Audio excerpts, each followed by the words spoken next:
At this point, I don't know how things could get much worse for Donald Trump. His Jeffrey Epstein scandal continues to rage. He's been humiliated once again by Vladimir Putin, by his trade deals abroad and at home.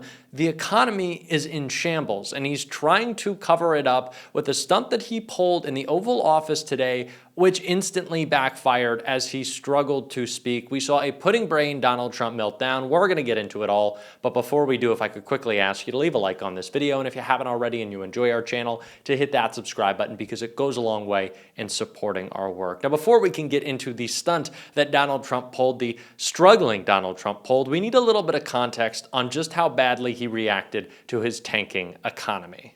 It is nearly impossible to get more than 80 votes on something in the Senate these days. I mean, maybe if you're renaming a post office, but rarely happens. It occasionally happens, though. Nominations confirmed. The ayes are 86. The nays are 8. The nomination is confirmed. Okay, that was the vote just last year on the nomination of Erica McIntyre to be the Commissioner of Labor Statistics. And she was nominated by then President Biden, but she was seen as such a non-controversial choice for a completely apolitical, kind of nerdy job that she got 86 votes for her confirmation. And she had the support of many loyal Trump fans, like, say, Tommy Tuberville, the current Secretary of State Marco Rubio, some guy named J.D. Vance. Wonder what he's up to these days. What's he up to? You know, lots of things. Along with 35 other Republicans. They all voted to confirm Erica McIntyre to be the Commissioner of Labor Statistics. Now, most people were probably not following that vote at the time. I don't think we were taking it live or anything. Most people probably do not know what the Commissioner of Labor Statistics does, although if you're watching right now, you very well may by this time today. But it's actually an important and, yes, very, very wonky job overseeing the nation's economic data, which is why experienced and qualified data scientist Erica McIntyre held that job right up until today, when Donald Trump fired her in a post on his social media site. Here's what he said, quote, "I was just informed that our country's jobs numbers are being produced by a Biden appointee, Dr. Erica McIntyre," at least he said she was a doctor, I suppose, the Commissioner of Labor Statistics, who faked the job numbers before the election to try and boost Kamala's chances of victory. "I have directed my team to fire this Biden political appointee immediately," all caps. So, of course, it's no surprise to anyone that Donald Trump has resorted to attacking facts, figures, numbers, things he clearly doesn't understand as his economy continues to tumble, not realizing or not caring that his idiotic tariffs, his terrible budget, is actually the reason for one of his biggest problems right now. The guy who came in and promised affordability is tanking the economy, but praising the stock market, because as long as things are good for billionaires, things are good for Donald Trump. But with all of this in mind, Trump went to his last resort, bringing in some idiot to praise him. And while that guy could speak, the clip after that we'll check out shows how Trump can't. Yes, George. Thank you, Mr. President. So I called the president because I had some very good news from some new data that we've been able to put together that no one has ever seen before, and I'll just very quickly go through these. So I was telling the president that he did the right thing in calling for a new head of the Bureau of Labor Statistics, because this shows that over the last 2 years of the Biden administration, the BLS overestimated job creation by 1.5 million jobs. Mr. President, that's a gigantic error. And I don't know if she's, I'm not It might not have been an error, that's the bad part. If it was an error, it would be one thing. I don't think it's an error. I think they did it purposely. Whether that, you may well be right, but even if it wasn't purposefully, it's incompetence. Right. So sure, this economist was trying to get some words out that I really couldn't understand. I watched this whole press briefing. He's trying to say that income has gone up for Americans. That's the line that you see delivered a lot with MAGA right now, that 100%, or Trump said on the campaign trail, 104% of new jobs created under the Biden administration went to illegal immigrants. That doesn't make any sense. Those aren't numbers. And so Trump is trying to claim somehow that while the economy gets worse, it's only getting better for real Americans, or as Donald Trump calls them, behind closed doors, or sometimes when he lets it slip, of course, white Americans is who Donald Trump is trying to say, well, we're keeping everything good for you. And he tried to do it on his own with his chart. He just couldn't speak. This one chart really says it better than anything. If you look at this is great, but this chart is pretty amazing right here.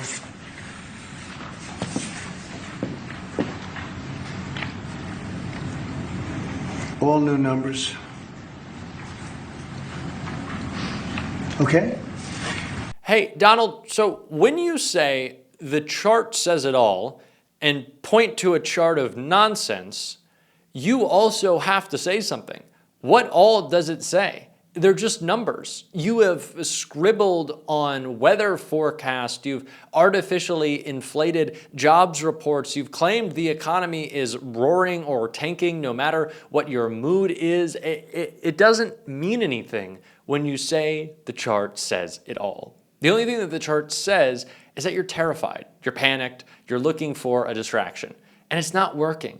You can't cover up cold, hard facts. The reason we don't have to necessarily talk about inflation, rather talk about how we will stop it, combat Donald Trump's attack on affordability, is because people don't need to hear about inflation. They don't need to hear about rising prices to feel it.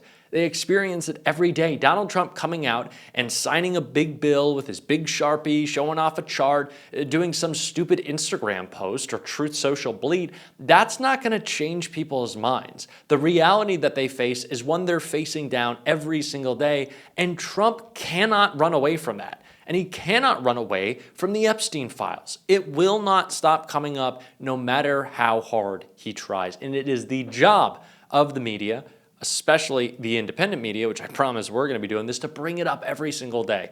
And one of the few voices left with any sanity in mainstream media is also doing the same. And that's Lawrence O'Donnell right here. Was Todd Blanche sent to Florida to speak to a convicted federal prisoner who has never spoken to a federal investigator before and never testified at her criminal trial and never denied raping children at her sentencing hearing when she did speak, pleading for a light sentence. Nancy Cortez wisely asked, "So you don't know whether you came up in the conversation?" And Donald Trump said, "I don't know."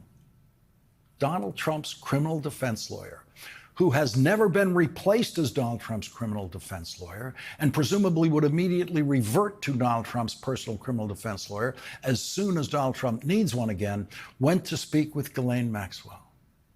And Donald Trump is claiming today that he doesn't know whether his personal criminal defense lawyer asked Ghislaine Maxwell about him or if Ghislaine Maxwell said anything about him. Some press reports already indicate, naming sources who are aware of what was discussed, that Ghislaine Maxwell said nothing that could be harmful to Donald Trump. That's already public information, and it is obvious information. It is the only reason for Donald Trump's criminal defense lawyer to go to talk to Ghislaine Maxwell. His mission there was to try to extricate Donald Trump from his own personal history of friendships with two sex criminals, Jeffrey Epstein and Ghislaine Maxwell. The family of one of Ghislaine Maxwell and Jeffrey Epstein's victims issued a statement about the vice president's meeting.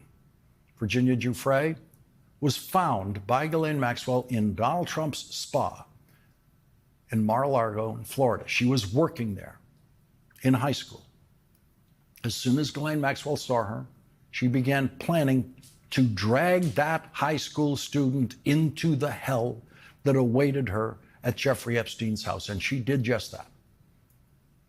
Virginia Giuffre spoke of the years and years of nightmares and distrust that she suffered after what Ghislaine Maxwell and Jeffrey Epstein did to her. Virginia Giuffre never found her balance again and took her own life just 4 months ago. Today, her family issued this statement. We understand that Vice President J.D. Vance will hold a strategy session this evening at his residence with administration officials. Missing from this group is, of course, any survivor of the vicious crimes of convicted perjurer and sex trafficker Ghislaine Maxwell and Jeffrey Epstein. Their voices must be heard above all. We reiterate that Ghislaine Maxwell should have remained in a maximum security prison and does not deserve the luxuries currently afforded her.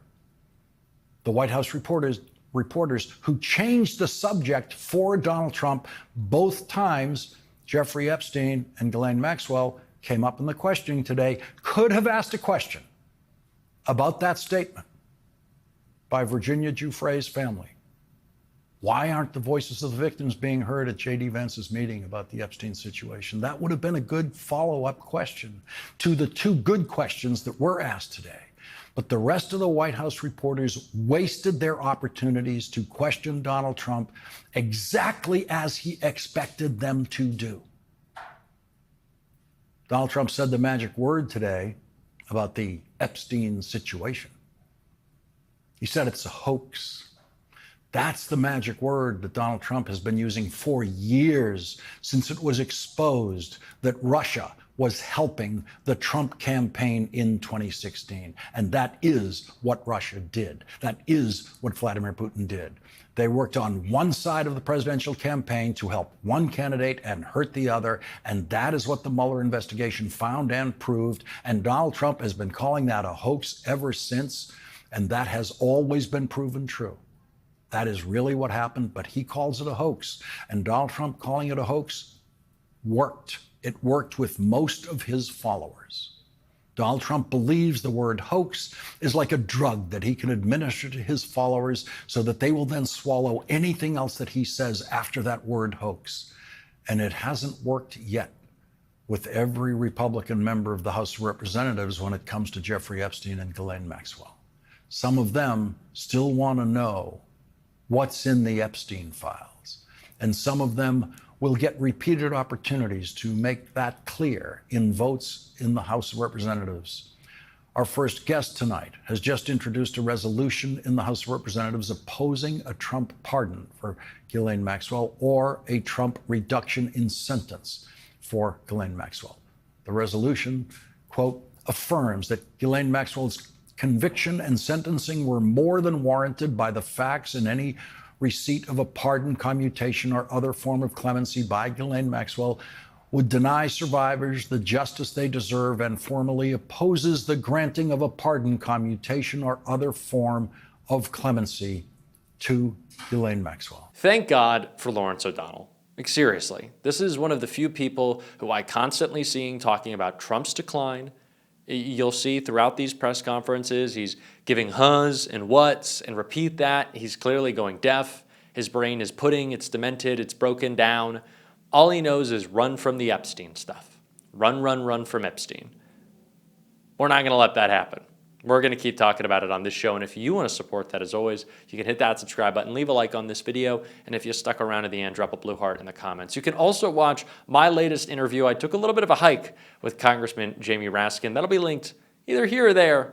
It will be linked in the top comment, though. And until next time, I'll see you soon.